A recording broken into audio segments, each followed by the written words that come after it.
వలసల్ని అడ్డుకోవాలన్న Trump నిర్ణయంపై American కార్పొరేట్లు న్యాయ పోరాటం చేస్తున్నారు. ఒకటి కాదు రెండు కాదు 100 కంపెనీలు మెంటల్ ప్రెసిడెంట్కి వ్యతిరేకంగా కోర్టు తలుపు తట్టాయి.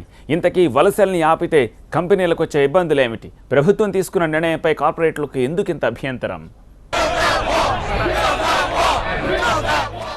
అమెరికా అధ్యక్షుడు డొనాల్డ్ ట్రంప్ కి వ్యతిరేకంగా ప్రజలే ధర్నాలు చేస్తున్నారు. 7 ముస్లిం దేశాల ప్రజలపై అమెరికన్ ప్రెసిడెంట్ డొనాల్డ్ ట్రంప్ విషం కక్కితే ఇంటా బయట ఆవేశం భగ్గుమంది. ఇప్పుడు ట్రంప్ మీదకు కత్తులు దూస్తున్నారు కార్పొరేట్లు. 100కు పైగా బడా కంపెనీలు ట్రంప్ నిషేధాజ్ఞల్ని కోర్టులో సవాల్ చేశారు. 7 ముస్లిం దేశాల ప్రజలపై అమెరికా ప్రెసిడెంట్ డొనాల్డ్ ట్రంప్ విషం కక్కాడు. Iran, Iraq, Syria, Yemen, Libya, Somalia, Sudan దేశాల ప్రజలు కానీ శరణార్థులు కానీ అమెరికాలోకి రావడానికి వీల్లేదని ఫర్మానా జారీ చేశాడు ట్రంప్.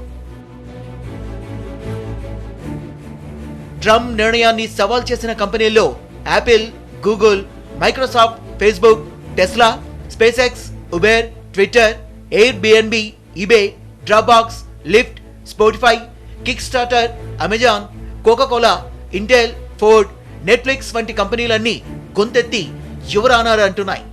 ఇన్ని బడా బ్రాండ్లు అమెరికా ప్రభుత్వంపై ఎదురుదాడి చేయడం అగ్రరాజ్య చరిత్రలో ఇదే తొలిసారి. శాన్ ఫ్రాన్సిస్కోలోని 9th సర్క్యూట్ అపీల్స్ కోర్టు ఈ పిటిషన్లను విచారిస్తుంది. ఈ కోర్టులో ట్రంప్ సర్కార్కు చుక్కెదురైతే చివరకు అమెరికా సుప్రీంకోర్టులోనే తేల్చుకోవాల్సి ఉంటుంది. కానీ అపీల్స్ కోర్టుకి ఓ ఘన చరిత్ర ఉంది.